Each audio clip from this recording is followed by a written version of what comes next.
So it's hard to believe, but I am almost a year post-op from my Limbal stem cell transplant, and things are going well. I will disclose like the little bumps in the road, but they're not too big. My sister's cells are still thriving in my cornea, and there's no sign of rejection at this point, which is great. I am still taking anti-rejection meds, which orally include mycophenolate and tacrolimus.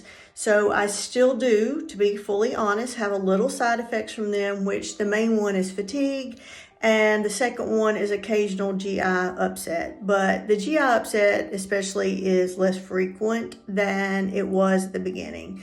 So the only other bump in the road recently was when I went to Dr. Holland's, my intraocular pressure was elevated, which is honestly no shock because I've had to be on topical steroids and a very strong one called Durezol 4 times a day for the last year. So I'm really surprised that my pressure hasn't shown elevation prior to this.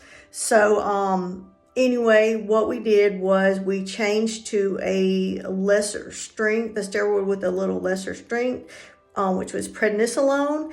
And so I went to my local ophthalmologist, and my pressure had gone from maybe 23 when it was a little too elevated to 15 the other day. So that's perfectly okay. So visually, we have kind of achieved what Dr. Holland had expected. So I went from finger count, where I could just see fingers in front of my face, to now, like I said, back on the eye chart. I think I've kind of plateaued. I kind of usually read between 2200 and 2250, which if you have normal vision, I know that sounds like not great, but for me, it has made a big impact in my day-to-day life. Just made everything a little bit easier to navigate, and I'm never going to have normal vision. I mean, I have glaucoma and uveitis in addition to this corneal issue. The only other change is probably I have a little narrower visual field, but that's due to the glaucoma, not from any problems with the cornea or no side effect from the stem cell transplant.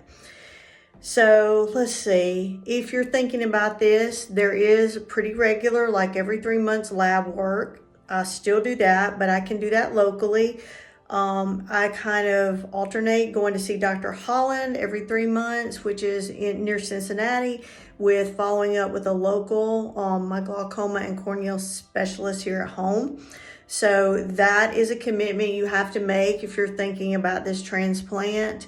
And otherwise, I mean, really, for me, I would do it again in a heartbeat. If you want to know that question, I was to the point with pain and vision loss that I was seriously contemplating having my second eye removed.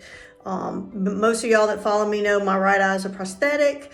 And so just having relief of the pain, which has been like on my very worst days after the transplant, I would say my eye feels irritated, but not the severe pain that I was having that was like almost wanting me to stay in bed. So just that, and being able to keep the eye and enjoy a little bit of vision has like been such a blessing. So just write any questions in the comments. I'm really open. I'll try to be honest.